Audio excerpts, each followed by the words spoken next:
सियावर रामचंद्र की जय। मेरे प्यारे देशवासियों, राम राम। जीवन के कुछ क्षण ईश्वरीय आशीर्वाद की वजह से ही यथार्थ में बदलते हैं। आज हम सभी भारतीयों के लिए, दुनिया भर में फैले राम भक्तों के लिए ऐसा ही पवित्र अवसर है। हर तरफ प्रभु श्री राम की भक्ति का अद्भुत वातावरण, चारों दिशाओं में राम नाम की धुन, राम भजनों की अद्भुत सौंदर्य माधुरी। हर किसी को इंतजार है 22 जनवरी का, उस ऐतिहासिक पवित्र पल का। और अब अयोध्या में रामलला की प्राण प्रतिष्ठा में केवल 11 दिन ही बचे हैं। मेरा सौभाग्य है कि मुझे भी इस पुण्य अवसर का साक्षी बनने का अवसर मिल रहा है। ये मेरे लिए कल्पनातीत अनुभूतियों का समय है। मैं भावुक हूँ, भाव विह्वल हूँ। मैं पहली बार जीवन में इस तरह के मनोभाव से गुजर रहा हूँ। मैं एक अलग ही भाव भक्ति की अनुभूति कर रहा हूँ। मेरे अंतर मन की ये भाव यात्रा मेरे लिए अभिव्यक्ति का नहीं, अनुभूति का अवसर है। चाहते हुए भी मैं इसकी गहनता, व्यापकता और तीव्रता को शब्दों में बांध नहीं पा रहा हूं। आप भी भली भांति मेरी स्थिति समझ सकते हैं। जिस स्वप्न को अनेकों पीढ़ियों ने वर्षों तक एक संकल्प की तरह अपने हृदय में जिया, मुझे उसकी सिद्धि के समय उपस्थित होने का सौभाग्य मिला है। प्रभु ने मुझे सभी भारतवासियों का प्रतिनिधित्व करने का निमित्त बनाया है। निमित्त मात्रम भव सव्यसाचिन। ये एक बहुत बड़ी जिम्मेदारी है। जैसा हमारे शास्त्रों में भी कहा गया है, हमें ईश्वर के यज्ञ के लिए, आराधना के लिए स्वयं में भी दैवीय चेतना जागृत करनी होती है। इसके लिए शास्त्रों में व्रत और कठोर नियम बताए गए हैं, जिन्हें प्राण प्रतिष्ठा से पहले पालन करना होता है। इसलिए आध्यात्मिक यात्रा की कुछ तपस्वी आत्माओं और महापुरुषों से मुझे जो मार्गदर्शन मिला, उन्होंने जो यम नियम सुझाए हैं, उसके अनुसार मैं आज से 11 दिन का विशेष अनुष्ठान आरंभ कर रहा हूं। इस पवित्र अवसर पर मैं परमात्मा के श्री चरणों में प्रार्थना करता हूं, ऋषियों, मुनियों, तपस्वियों का पुण्य स्मरण करता हूं और जनता जनार्दन, जो ईश्वर का रूप है, उनसे प्रार्थना करता हूं कि आप मुझे आशीर्वाद दें, ताकि मन से, वचन से, कर्म से मेरी तरफ से कोई कमी ना रहे। साथियों, मेरा ये सौभाग्य है कि 11 दिन के अपने अनुष्ठान का आरंभ मैं नासिक धाम पंचवटी से कर रहा हूं। पंचवटी वो पावन धरा है जहां प्रभु श्री राम ने काफी समय बिताया था। और आज मेरे लिए एक सुखद संयोग ये भी है कि आज स्वामी विवेकानंद जी की जन्म जयंती है। ये स्वामी विवेकानंद जी ही तो थे जिन्होंने हजारों वर्षों से आक्रांतित भारत की आत्मा को झकझोरा था। आज वही आत्मविश्वास भव्य राम मंदिर के रूप में हमारी पहचान बनकर सबके सामने है।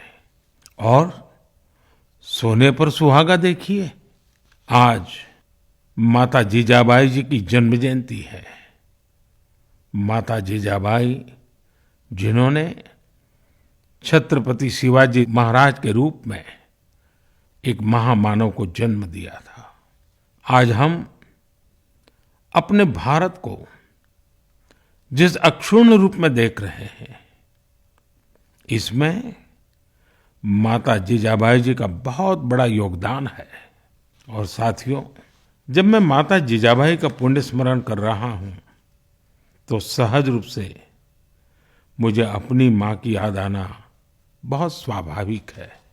मेरी माँ जीवन के अंत तक माला जपते हुए सीताराम का ही नाम भजा करती थी।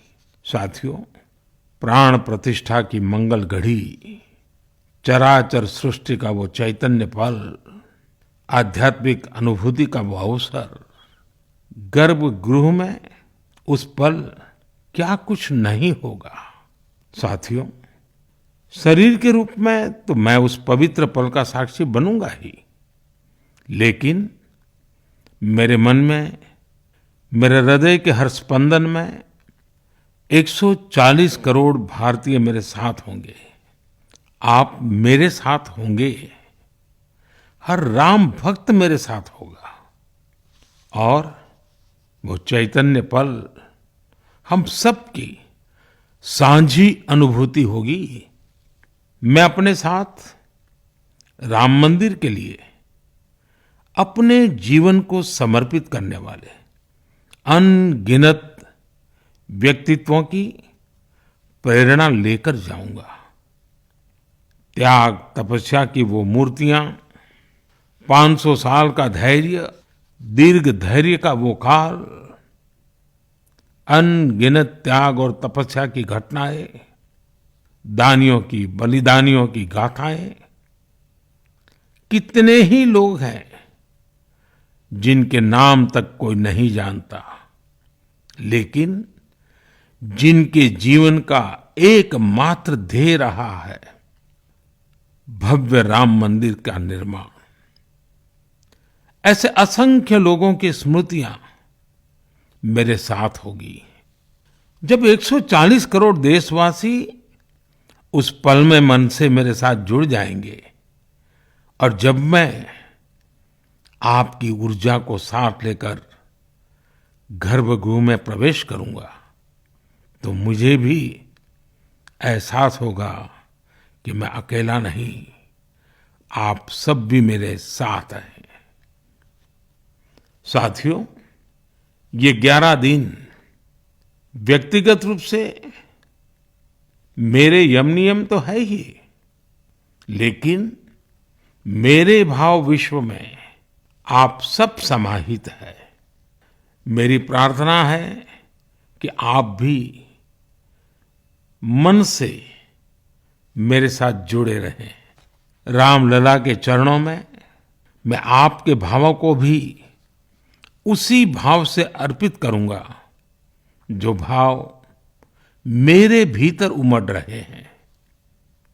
साथियों, हम सब इस सत्य को जानते हैं कि ईश्वर निराकार है, लेकिन ईश्वर साकार रूप में भी हमारी आध्यात्मिक यात्रा को बल देते हैं। जनता जनार्दन में ईश्वर का रूप होता है, ये मैंने साक्षात देखा है, महसूस किया है। लेकिन जब ईश्वर रूपी वही जनता शब्दों में अपनी भावनाएं प्रकट करती है, आशीर्वाद देती है, तो मुझ में भी नई ऊर्जा का संचार होता है। आज मुझे आपके आशीर्वाद की आवश्यकता है, इसलिए मेरी प्रार्थना है कि शब्दों में, लिखित में अपनी भावनाएं जरूर प्रकट करें मुझे आशीर्वाद जरूर दें। आपके आशीर्वाद का एक एक शब्द मेरे लिए शब्द नहीं, मंत्र है। मंत्र की शक्ति के तौर पर वो अवश्य काम करेगा। आप अपने शब्दों को, अपने भावों को नमो ऐप के माध्यम से सीधे मुझ तक पहुंचा सकते हैं। आइए हम सब प्रभु श्री राम की भक्ति में डूब जाएं। इसी भाव के साथ आप सभी राम भक्तों को कोटि कोटि नमन। जय सिया राम, जय सिया राम, जय सिया राम।